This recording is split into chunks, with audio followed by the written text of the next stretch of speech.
Hi అందరికీ, welcome back to my channel. ఈరోజు నేను నిలువ వంకాయ టమాటా వేసి నిలువ వంకాయ కర్రీ చేస్తున్నాను. ఎలా చేయాలో ఒక్కసారి చూడండి. ముందుగా ఇక్కడ నేను మీడియం సైజ్ టమాటాలు 4 తీసుకున్నాను. చిన్నవి అయితే మీరు ఒక 6-7 తీసుకోండి, సరిపోతుంది. వీటిని ఇలా కొంచెం పెద్ద సైజులా కట్ చేసుకొని మిక్సీ పట్టుకోవాలి, మెత్తగా పేస్ట్ చేసుకోవాలి. నిలువ వంకాయలు తీసుకున్నాం కదా, వీటిని 4 భాగాలుగా పొడవుగా కట్ చేసుకోవాలి. కట్ చేసుకొని సాల్ట్ వాటర్లో వేసుకోవాలి.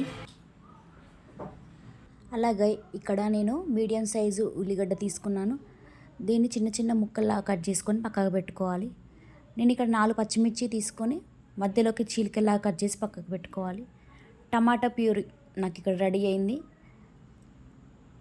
స్టవ్ వెలిగించి ప్యాన్ పెట్టుకొని 3 టేబుల్ స్పూన్స్ ఆయిల్ వేసుకోవాలి.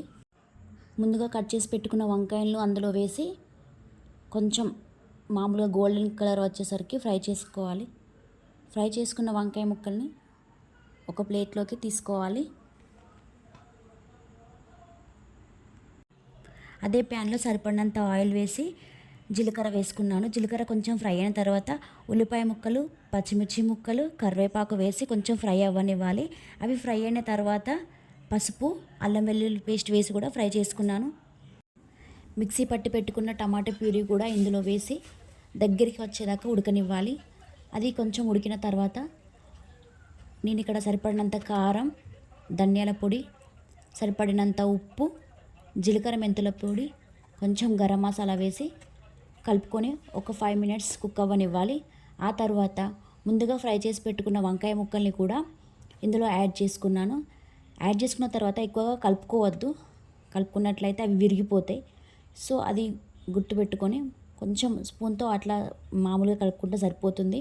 లాస్ట్లో కొత్తిమీర వేసి 5 మినిట్స్ మూత పెట్టి ఉడకనివ్వాలి. అంతే, ఎంతో టేస్టీ అయిన నిలువ వంకాయ టమాటా కర్రీ రెడీ. ఎలా ఉందో ట్రై చేసి చూడండి మీరు కూడా.